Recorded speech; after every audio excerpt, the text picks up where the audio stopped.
क्या आपने कभी सोचा है कि पितृपक्ष में किए गए श्राद्ध और तर्पण सिर्फ एक परंपरा नहीं, बल्कि आस्था और पुण्य का सेतु होते हैं?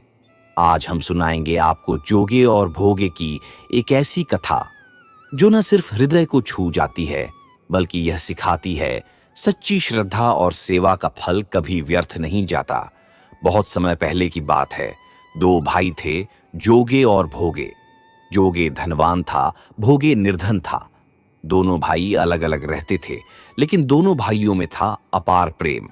जोगे की पत्नी अभिमानी थी, जबकि भोगे की पत्नी सरल, विनम्र और सेवा भाव से परिपूर्ण। पितृपक्ष आया। जोगे की पत्नी ने श्राद्ध की बात की, पर जोगे ने टालना चाहा। पत्नी को परंपरा की चिंता कम और मायके वालों को दिखाने की फिक्र ज्यादा थी। उसने कहा, कोई बात नहीं, काम में भोगे की पत्नी मदद कर देगी और तुम मेरे पीहर न्योता देने चले जाओ। और जोगे चल पड़ा न्योता देने। भोगे की पत्नी जोगे के घर आई। सुबह से ही जुट गई काम में। चूल्हा जलाया, पकवान बनाए, साफ सफाई की और फिर बिना कुछ खाए चुपचाप लौट गई अपने घर, अपने पितरों का तर्पण करने। पितर उतरे। सबसे पहले पितर पहुंचे जोगे के घर, पर वहां क्या देखा? श्राद्ध की जगह चल रहा था दावत का तमाशा। भोजन हो रहा था, पर श्रद्धा नदारद थी।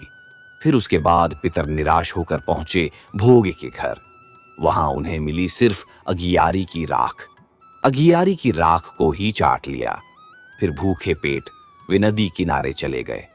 वहां सब पितर एकत्र हुए। किसी ने कहा, हमें पूड़ी मिली।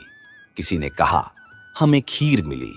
पर जोगे भोगे के पितर बोले, हमें तो राख मिली, वो भी प्रेम से। फिर बोले, अगर भोगे के पास सामर्थ्य होता तो वह जरूर हमें तृप्त करता। और वहीं उन्होंने आशीर्वाद दे डाला, भोगे के घर धन हो जाए, भोगे के घर धन हो जाए।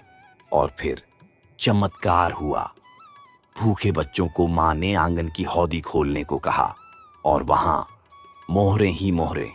भोगे अब धनी हो गया, मगर धन ने उसका मन नहीं बदला। अगले साल फिर आया पितृपक्ष। भोगे की पत्नी ने 56 भोग बनाए, ब्राह्मणों को बुलाकर विधिपूर्वक श्राद्ध किया। जोगे और भाभी को सोने चांदी के पात्रों में भोजन कराया। पितर प्रसन्न हुए और आशीर्वाद देकर लौट गए। पितृपक्ष अर्थात श्राद्ध पक्ष में भोजन और आचरण से जुड़े नियम बताए गए हैं।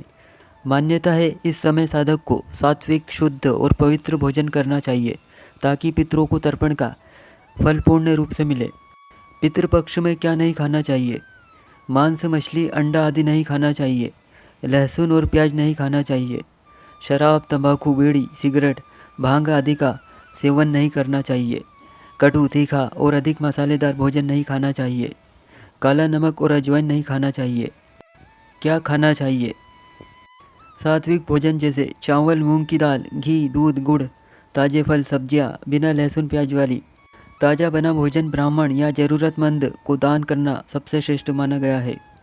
मित्रों, वीडियो पसंद आए तो लाइक करें, शेयर करें और चैनल को सब्सक्राइब करना बिल्कुल ना भूलें।